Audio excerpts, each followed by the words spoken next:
One very important change starting in Excel 2007 is to file extensions.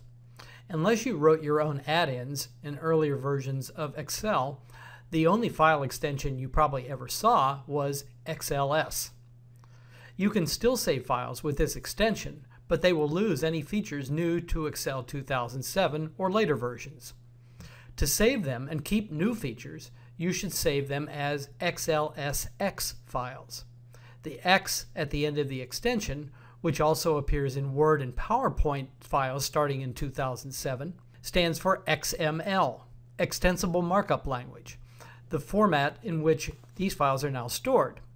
It is not too important for you to understand exactly how XLSX files are saved as XML, but it is important for you to realize that this format is a complete break from the old XLS binary format.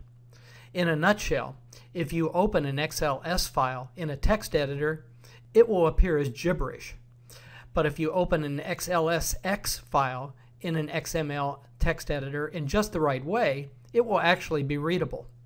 Note that if you save your file as an XLSX file, users with Excel 2003 won't be able to open it unless they download and install a free file format converter from Microsoft.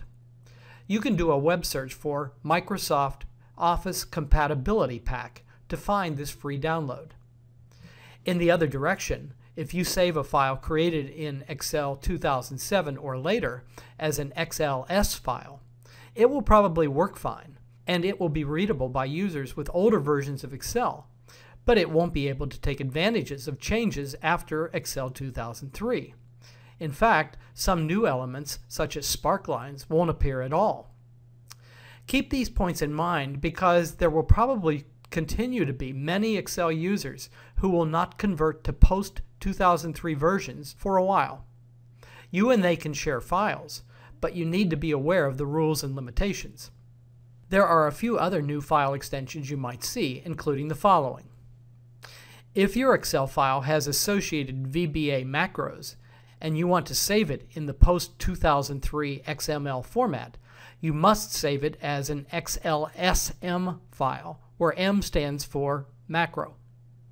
You might also see files with an XLAM extension. These are add-ins. In pre-2007 versions, add-ins had an XLA extension. Now the M is added. A later video in this tutorial discusses templates. They are stored as XLTX files, T for template. Finally, there are binary files, stored as XLSB files. Probably the only file you might ever see with this extension is the personal.xlsb file used for storing your favorite macros. You can view the Recording Macros video in this tutorial for more about this special file, called your Personal Macro Workbook. When you do a Save As, you can see these various types in the Save As Type dropdown.